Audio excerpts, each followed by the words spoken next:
এইটা জুলাই মাসের ব্লগ। আজকে আমার বন্ধুর জন্মদিন উপলক্ষে ওর বিয়ের ভিডিওটা আমি দিচ্ছি।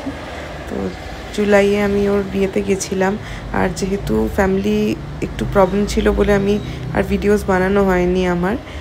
এই সল্টলেকে যাচ্ছিলাম, সকালে ওর গায়ে হলুদ ছিল। এইটা আমার ছোটোবেলাকার বন্ধু পৃথা।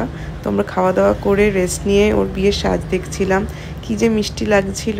আর একদম একটা ইউনিক ব্রাইড, ইয়েলো কালারের বেনারসি পরেছিল, খুব একটা সচরাচর দেখা যায় না।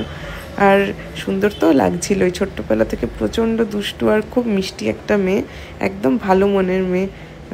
আর আমার একদম কেজির বন্ধুও, আমরা চারজনে খুব ক্লোজ বন্ধু। আর একজন তো আসতে পারেনি, ব্যাঙ্গালোরে আছে বলে আমাদের মনটা খুবই খারাপ ছিল।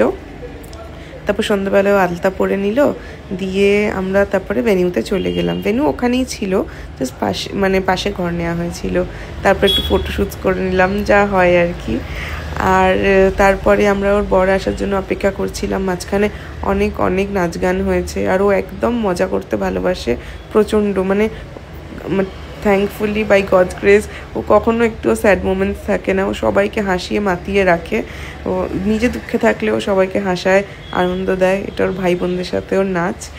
আর তারপর আমরা আবার ফটোস তুলে নিলাম, মাঝখানে টুকটাক খাচ্ছিলাম। এটা আন্টি কি মিষ্টি দেখো তো।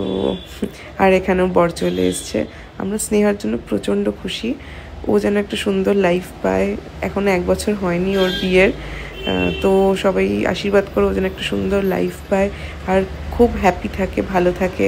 ও তো খুব ভালো মেয়ে, ওর যেন খুবই ভালো হয়, এটাই কামনা করি। আর হ্যাপি বার্থডে স্নেহা।